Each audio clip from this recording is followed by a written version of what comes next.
मेरे प्रिय कैडेट्स, आप सभी को मेरा नमस्कार। आज हम हिंदी विषय के अंतर्गत व्याकरण भाग से कारक इस विषय पर विस्तृत अध्ययन करने वाले हैं। इसे अंग्रेजी में केस कहते हैं। कारक की परिभाषा क्या है, कारक के कितने प्रकार हैं, इसका विस्तृत अध्ययन आज हम करने वाले हैं। कारक पढ़ने से पहले इसका शाब्दिक अर्थ होता है करने वाला। इसका शाब्दिक है करने वाला। पहले हम कुछ उदाहरणों के साथ इसका विवरण करेंगे। यहां पर देखिए कुछ उदाहरण हैं। पेड़ से पत्ते गिर रहे हैं। कहां से? पेड़ से। क्या? पत्ते गिर रहे हैं। मैं हाथ से खाता हूं। कौन? किससे? कौन यानी मैं, किससे यानी हाथ से। संध्या ने शालिनी को चाय दी। किसने? संध्या को। किसे? शालिनी को। क्या? चाय दी। उसी प्रकार मैं खाना खा रहा हूं। ये सब क्रियाएं हैं ना। संज्ञा और सर्वनाम यहाँ पर आप देख सकते हैं। मैं जो है सर्वनाम है, पेड़, पत्ते, संध्या, शालिनी ये सब संज्ञा हैं। तो मैं खाना खा रहा हूं, तो इसमें कौन? मैं स्वयं। क्या? खाना खा रहा हूं। इन वाक्यों में आपको संज्ञा और सर्वनाम, उसके साथ साथ क्रिया आपको दिख रही है। और जो है यह कर्ता, कर्म और क्रियापद, ऐसे जो है वाक्य 3 भागों में बांटा हुआ है। इसमें क्या निहित है देखेंगे उसे। उपरोक्त वाक्यों में रेखांकित पद यानी रेखांकित पद पेड़, पत्ते, मैं, हाथ से, संध्या, शालिनी, चाय, मैं या खाना संज्ञा या सर्वनाम पद हैं। आपको पता है संज्ञा और सर्वनाम का हमने विस्तृत अध्ययन किया है। रेखांकित पद किसी न किसी रूप में क्रिया से जुड़े हुए हैं। क्रिया से जुड़े हैं कि नहीं? शालिनी को चाय दी यानी देना, जो है संध्या ने शालिनी को देना, जो लेना, जो कार्य क्रिया है जो चल रहा है। पेड़ से पत्ते गिर रहे हैं यानी पेड़ से जो पत्ते हैं वो गिरने का कार्य कर रहे हैं। हाथ से खाना, खाने का काम जो चल रहा है। इस तरह जो है शब्दों के क्रिया संज्ञा अथवा क्रिया सर्वनाम संबंध को हम कारक कहलाते हैं। ये सब जो हैं हम कारक कहते हैं। तो कारक की परिभाषा देखेंगे हम। इन संबंधों को हिंदी में परसर्गों से दिखाया जाता है। ये कारक चिन्ह भी कहलाते हैं। इसे हम कारक चिन्ह कहते हैं। जो रेखांकित हैं इसे कारक चिन्ह भी कहते हैं हम। ठीक है, तो इसकी परिभाषा देखेंगे जो इस प्रकार है। वाक्य में प्रयुक्त, जो वाक्य आपने देखा उसमें निहित या प्रयोग में आए हुए प्रयुक्त संज्ञा या सर्वनाम, जैसे वहां पर पेड़ थे, शालिनी थी, ये संज्ञा है। मैं जो है ये सर्वनाम के अंतर्गत आता है। शब्दों के साथ क्रिया का संबंध जोड़ने वाले शब्द, देखिए शब्दों, ये सर्वनाम या संज्ञा के शब्द जो हैं क्रिया के साथ जोड़े जाते हैं। संबंध जोड़ने वाले शब्द कारक कहलाते हैं। सर्वनाम और संज्ञा के जो क्रिया से संबंध जोड़ते हैं। पेड़ से पत्ते गिरे, तो यहाँ पर क्रिया हो रही है गिरने की। किसके साथ? पेड़ से। ठीक है, पत्तों के साथ। इस प्रकार तो आगे देखेंगे कारक के भेद। कारक के कुल मिलाकर कारक को 8 भागों में विभाजित किया गया है। कारक के प्रकार या भेद कह लीजिए 8 प्रकार के हैं। वह किस प्रकार हैं अब हम देखेंगे। देखिए यहां पर कारक के भेद। पहला है कर्ता ने, जो ने से इसका जो कारक चिन्ह है। कर्म को। तीसरा है करण से या के द्वारा। संप्रदान के लिए।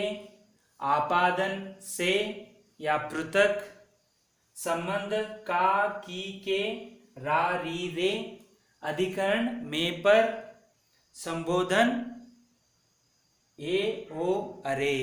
इस तरह जो है यहाँ पर आप देख सकते हैं। इसे ऐसे भी पढ़ा जाता है, कर्म ने, कर्ता ने कर्म को करण से, संप्रदान के लिए आपादन से, अधिकरण में पर, संबंध का की के रा री रे, संबोधन हे हो अरे। इस तरह जो है हम पढ़ सकते हैं। तो 8 प्रकार जो है, कर्ता, कर्म, करण, संप्रदान, आपादान, संबंध, अधिकरण और संबोधन, इस प्रकार जो है कारक के प्रकार हैं। हम 8 प्रकारों में से एक एक करके इसका विस्तृत अध्ययन करेंगे। पहला कारक है कर्ता। कर्ता कारक, यहां पर देखिए, वाक्य में क्रिया करने वाला संज्ञा या सर्वनाम पद कर्ता कहलाता है। वाक्य में जो क्रिया करने वाला, यहाँ पर क्रिया जो करता है वो संज्ञा या सर्वनाम का जो उन पद होते हैं उसे हम कर्ता कारक कहते हैं। जैसे जो वाक्य होता है, सेंटेंस कहते हैं, इसमें 3 भाग हैं, कर्ता, कर्म और क्रिया। इसमें कर्ता कारक में सर्वनाम या संज्ञा के पद जो हैं कर्ता से जुड़े होते हैं, क्रिया उससे जुड़ी होती है। इसीलिए जैसे हम उदाहरण के अनुसार देखेंगे, कर्ता कारक जो है, क्रिया जो है, वाक्य में क्रिया जो है कर्ता से संबंधित होता है, ये आपको ध्यान में रखना है, संज्ञा या सर्वनाम। जैसे देखिए, रानी ने कविता सुनाई, रानी ने, यहाँ संज्ञा पद है रानी, कर्ता, कर्ता इसे ही कहते हैं, कर्ता कर्म क्रिया। तो कर्ता पर यहाँ पर जो है क्रिया चल रही है, रानी ने, रानी के द्वारा क्या लिख रहे हैं, यहाँ पर कविता सुनाई जा रही है। ठीक है, इस तरह। तो ये अगला जो है ने गौण हो जाता है, शून्य हो जाता है।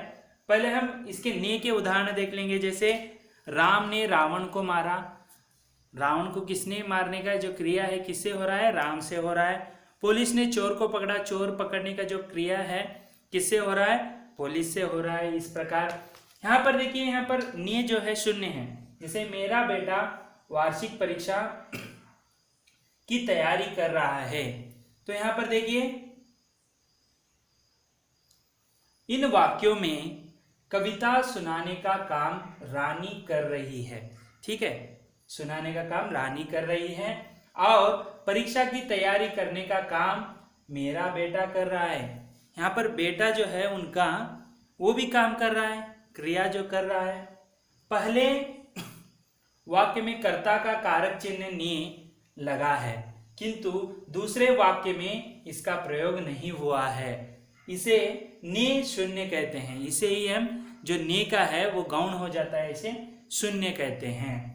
यदि क्रियापद सकर्म हो और भूतकाल में हो तभी ने का प्रयोग होता है। आपको ये देखना है कि सकर्म में ही भूतकाल का वाक्य यानी फास्ट में, पास्ट जो है उसमें जो बातें करते हैं को का जो है ने का प्रयोग जो होता है हमेशा। उदाहरण के सहित हमने अभी देखेंगे। जैसे यहाँ पर देखें, इन वाक्यों में कविता सुनाने का काम रानी कर रही है और परीक्षा की तैयारी करने का काम मेरा बेटा कर रहा है। ठीक है, पहले वाक्य में कर्ता का कारक चिन्ह ने लगता है, किंतु दूसरे वाक्य में इसका प्रयोग नहीं हुआ है, ने शून्य है। यदि क्रियापद सकर्मक हो और भूतकाल में हो तभी ने का प्रयोग होता है। जैसे वाक्य देखेंगे हम, ध्रुव वहां गया, ये अकर्मक वाक्य है, इसमें कर्म की अभाव जो है, आपको इसीलिए मैंने क्रिया में पढ़ाया था कि अकर्मक क्रिया और सकर्मक क्रिया। तो देखिए, अकर्मक क्रिया भूतकाल में है। लड़के ने आइसक्रीम खाई, ने जो है भूतकाल में प्रयोग हो रहा है, इसे सकर्मक क्रिया भूतकाल आप कह सकते हैं। इस प्रकार कर्ता जो है, कर्ता ने प्रत्यय से जोड़ा जाता है और जो है ये भूतकाल में ज्यादातर सकर्मक वाक्यों में आता है, ये आपको याद में रखना है। पहला हुआ कर्ता। अब हम कर्म की ओर बढ़ेंगे। कर्म कारक जो इस प्रकार है, इसकी व्याख्या इस प्रकार है, वाक्य की क्रिया का फल जिस संज्ञा या सर्वनाम पर पड़े उसे कर्म कहते हैं। कर्म कारक का चिन्ह को होता है, कर्ता कर्म को, ठीक है। कभी कभी यह शून्य भी रहता है। आपको शून्य किस प्रकार है मैंने बताया था, ठीक है। इसके वाक्य के जरिए हमें देखेंगे यहाँ पर किस प्रकार। देखिए यहाँ पर अर्पिता पत्र लिखती है, यहाँ पर को का क्यों प्रयोग नहीं हुआ वो आपको मैं बताऊंगा। अर्पिता ने बिल्ली को, यहाँ पर आए देखिए, बिल्ली को प्यार किया। यहाँ पर देखिए किस प्रकार, यहाँ पर अर्पिता पत्र लिखती, यहाँ पर अर्पिता पत्र को लिखती है ऐसे नहीं आया, ये अशुद्ध वाक्य हो जाएगा। ये जो पत्र है ये अप्रामाणिक प्राणीवाचक कर्म के साथ को नहीं लगता, यानी यहाँ पर पत्र जो है इसमें जीव नहीं है, इसीलिए अप्राणीवाचक कहते हैं इसे। बिल्ली को जीव है इसीलिए ये सजीव बन गया, ये निर्जीव है इसीलिए इसमें को नहीं लगता है। दूसरे वाक्य में बिल्ली प्राणीवाचक संज्ञा है, प्राणीवाचक संज्ञा है बिल्ली इसीलिए लगा, अतः यहाँ को लगाना आवश्यक है। तो आपको ये ध्यान में रखना है, यदि वो अप्राणीवाचक है तो उसे वहां पर को नहीं आएगा। जहां पर प्राणीवाचक होगा संज्ञा उसमें को लगाना बहुत ही जरूरी है। इसके कुछ हम उदाहरण और भी देखेंगे, जैसे राम ने रावण को मारा, देखो यहाँ पर को आया है। भारत ने पाकिस्तान को हराया, को जो है यहाँ पर आप देख सकते हैं। उसी प्रकार आगे देखेंगे, इस प्रकार आपने कर्ता ने कर्म को जो है वाक्य में जिस संज्ञा या सर्वनाम पर क्रिया का प्रभाव पड़े उसे कर्म कारक। यहाँ पर कर्ता पर क्रिया जो है कर्ता पर प्रभाव पड़ता है। यहाँ पर कर्म में जो संज्ञा या सर्वनाम के पद हैं वो क्रिया जो है कर्म पर प्रभाव पड़ता है, कर्ता और कर्म, ऐसे कर्ता कर्म क्रिया, इस तरह वाक्य। अभी हम तीसरा जो है करण कारक उसे देखेंगे, उसकी परिभाषा है क्रिया के करने के साधन को, क्रिया के करने के साधन को करण कारक कहते हैं। साधन जो क्रिया होती है किसके द्वारा होती है, मैं पेन से लिखता हूं तो पेन जो है साधन है, इससे ही लिखा जाता है, ऐसे आपको ध्यान रखना है। साधन यानी लिखने का जो साधन है, चलाने का हो, ये सब जो है, जैसे देखिए इसका करण कारक का है से, करण कारक को हम से जोड़ सकते हैं, इसे साधन से जोड़ते हैं। जैसे रमा हाथ से खाती है तो साधन क्या है, हाथ है, हाथ से खाती है वो, ठीक है, साधन। उसी प्रकार दूसरा है देखिए, मेरे पिताजी कार से दफ्तर जाते हैं तो दफ्तर कैसे जाते हैं, कार से। यहाँ पर संबंध जो है, साधन क्या है, कार है, यहाँ पर कार से। ये जो साधन यहाँ पर है, हाथ से खाना यानी साधन है, उससे ही खाया जाता है। और कारक से, कार से यानी कार से जाते हैं। हाथ जो है इसके जगह आप चम्मच लेंगे तो वो भी साधन ही बन जाएंगे, चम्मच से खाती है। उसी प्रकार कार से जाते हैं, साइकिल से जाते हैं तो साइकिल जो है साधन हो जाएगा। आगे देखेंगे, कभी कभी से के स्थान पर द्वारा भी प्रयोग किया जाता है, से या द्वारा भी प्रयोग किया जाता है। जैसे देखिए यहाँ पर, वे बस द्वारा आगरा गए, किसके द्वारा, बस द्वारा, ये साधन है बस, ठीक है। हमें टीवी के द्वारा ताजे समाचार मिलते हैं तो टीवी जो है यहाँ पर साधन है। करण में से या द्वारा लगाया जाता है, इसका साधन से जुड़ा होता है, यह आपको ध्यान में रखना है। अगला कारक है संप्रदान कारक। तो आप जैसे रुकिए, यहाँ पर हम करण कारक के और भी उदाहरण देखेंगे। आपने देखा जो हाथ से, कार से, जैसे बस द्वारा, टीवी द्वारा। अब हम आगे देखेंगे, राम ने, जो रामायण के मैं बहुत सारे उदाहरण ले रहा हूँ हर एक इसमें, क्योंकि आपको याद आसानी से याद रखें। राम ने रावण को बाण से मारा, देखिए हथियार होता तो हथियार से मारता, बाण क्यों कहा है, यहाँ पर साधन है, बाण से ही मारा, ठीक है। उसी प्रकार मैं कलम से लिखता हूं तो कलम जो है ये साधन बन गया। वे चम्मच से खाते हैं, यहाँ पर हाथ से कहा है, वहां पर चम्मच से खाते हैं। मयूर ने चाकू से फल काटे, चाकू जो है ये साधन है। इस प्रकार अगला देखेंगे संप्रदान कारक। संप्रदान के क्या हैं? के लिए, इसके कारक हैं, कारक चिन्ह। तो इसका व्याख्या देखेंगे हम।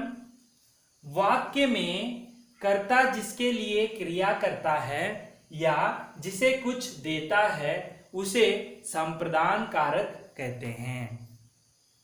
ठीक है, यहां पर कर्ता जिसके लिए क्रिया करता है, कर्म क्रिया, कर्ता कर्म क्रिया। तो यहां पर कर्ता जो है वाक्य का कर्म, कर्ता कर्म क्रिया जो है, कर्ता जो है जिसके लिए, वाक्य में कर्ता जिसके लिए क्रिया करता है, कर्ता जो, ठीक है, या जिसे कुछ देता है उसे संप्रदान कारक कहते हैं। यानी जिसके कारक चिन्ह है को, की, के लिए, को या के लिए, उसके लिए करना है यहाँ पर। ठीक है, तो देखिए यहाँ पर वाक्य किस प्रकार है। मैंने दुर्गेश को पुस्तक दिया, तो मैंने यहाँ जो है कर्ता है, किसको दिया? वो क्रिया जो यहाँ पर देखिए कुछ देता है, तो यहाँ पर दुर्गेश को क्या देता है? वो पुस्तक देता है। वाक्य परिभाषा में आप देख सकते हैं, एक तो कर्ता यहाँ पर है, उसने दुर्गेश को क्या दे रहा है? पुस्तक दे रहा है। देने की क्रिया जो है यहाँ पर होता है। आगे देखेंगे पिताजी हमारे लिए मिठाई लाए। देने की या लेने की क्रिया है, देने की क्रिया है। पिताजी क्या कर रहे हैं? हमारे लिए, यानी लिए, को और के लिए। ठीक है, पिताजी हमारे लिए मिठाई लाए, यानी पिताजी द्वारा देने का जो कार्य है यहाँ पर हो रहा है। यहाँ पर देखिए इस प्रकार के वाक्य में दो कर्म होते हैं। पहला वह जो कर्म क्रिया के अत्यधिक पास होता है, कर्म जो है क्रिया के अत्यधिक पास होता है। जैसे देखिए यहाँ पर दुर्गेश को, ठीक है, उसी प्रकार देखिए यहाँ पर पुस्तक दी जो है मिठाई लाई, ये जो कर्म कारक हैं यह क्रिया के बहुत पास होते हैं। जैसे पुस्तक दी यानी देने की क्रिया है, कर्म जो है बहुत ही नजदीक है। मिठाई लाई यानी मिठाई जो है कर्म कारक, लाई जो है लाने की क्रिया है। उसी प्रकार मुख्य कर्म और दूसरा संप्रदान को गौण कर्म कहा जाता है। यहाँ पर जो है हमारे लिए, दुर्गेश को, ये जो मुख्य कर्म है ये गौण हो जाते हैं, छिप जाते हैं। ठीक है, ये जो है दूसरे कर्म जो है यह क्रिया से जुड़े रहते हैं। तो आपको ध्यान में रखना है। तो संप्रदान के संबंधित और भी कुछ उदाहरण देखेंगे। राम ने रावण को सत्य के लिए मारा। किसके लिए? सत्य, धर्म अधर्म, सत्य असत्य, इसके लिए। उसी प्रकार आशा रमेश को पुस्तक देती है। देने की जो क्रिया यहाँ पर चल रही है। मनुष्य पेट के वास्ते क्या नहीं करता? पेट के वास्ते यानी किसके लिए? पेट के लिए। ऐसे जो है यहाँ पर संप्रदान कारक में जो को और के लिए इसके कारक चिन्ह हैं। तो इस प्रकार आज हमने कारक की परिभाषा देखी। 8 प्रकारों में से कारक के 4 प्रकारों पर प्रकाश डाला। अगले जो 4 हैं उसे मैं अगले वीडियो में आपको विस्तृत अध्ययन कराऊंगा। तब तक के लिए धन्यवाद।